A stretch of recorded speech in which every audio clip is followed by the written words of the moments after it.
কথা আমরা ভুলে গিয়েছি, পাগলের মতো ছুটছি। আরো টাকা লাগবে, আরো খ্যাতি লাগবে, আরো যশ লাগবে, আরো দাপট লাগবে। আমার এত টাকা দিয়ে কি হবে, এত সম্পদ দিয়ে কি হবে, এত ব্যস্ততা দিয়ে কি হবে তোমার? স্টপ, থামো, অনেক হয়েছে। আম্মা, take a rest, take a breath, think about death, think that you have to go back to your Lord. একটু বসেন না, একটু ভাবেন যে আমাকে চলে যেতে হবে, চলে যেতে হবে। এই কোলাহল, এই ব্যস্ততা, এগুলো থাকবে, থাকবো না আমি।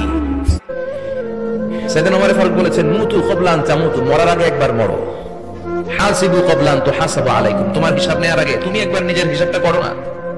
কাগজ বের করে একটু লিখো না, কি কি ভালো কাজ করছিলা, যেগুলো দিয়ে নাজাতের ওসিলা হতে পারে।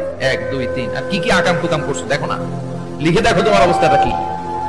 মরার আগে একবার মরো। মরার আগে খাটের মধ্যে শুয়ে শটান করে চোখ বন্ধ করে একবার মরার ভান করে দেখেন কেমন লাগে। চোখটা বন্ধ করেন আর ভাবেন আপনি নাই, কি কি হতে পারে ভাবেন। আপনার ছেলেমেয়েরা কান্না জুড়ে দিবে, আপনার প্রাণের স্ত্রী বিলাপ শুরু করে দিবে, বন্ধু বান্ধবের চিৎকার আর মাতম, স্থানীয় এলাকার মসজিদে ঘোষণা, অমুক এলাকার নিবাসী, অমুক ভাই, অমুকের ছেলে অমুক দুনিয়ায় নাই। সব আত্মীয়রা চলে আসবে, ফেসবুকে স্ট্যাটাস দেয়া হবে, সবাই সবাইকে জানাবে বিকাল 4টায় অমুক হাই স্কুল ময়দানে আপনার জানাজা।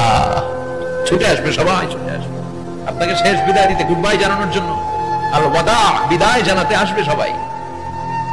4 তাকবীর দিয়ে আপনার জানাজা হবে, অশ্রুসিক্ত জানাজায় আপনার বিদায় হবে। কাঠের খাটিয়ার মধ্যে করে কাঁধে তুলে আপনার কবরে নেওয়া হবে, আগে থেকে খুঁড়ে রাখা কবরটার মধ্যে আপনার বিছিয়ে দেয়া হবে, বাঁশের কচি দিয়ে তার উপরে মাটির চাপা দিয়ে সব চলে যাবে।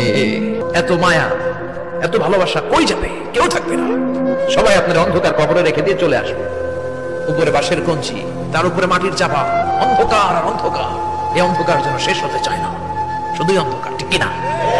এজন্য আমাদের চলে যেতে হবে, সব করে থাকবে, চলে যেতে হবে আমাদেরকে। এজন্য আখিরাতের কথা যেন আমাদের স্মরণ হয়। বিষ্ণুই বলতেন, নাহাইতুকুম আন জিয়ারাতিল কুবুর, আমি তোমাদেরকে কবর জিয়ারত করতে আগে নিষেধ করতাম, কিন্তু এখন নিষেধাজ্ঞা প্রত্যাহার করে নিলাম। এখন সব সময় তোমরা কবরের সামনে যাবা, জিয়ারত করবা। কবরস্থানে জানতো বড়ুয়া কৃষ্ণপুরের এই গ্রামের কবরস্থান আছে কোন দিকে?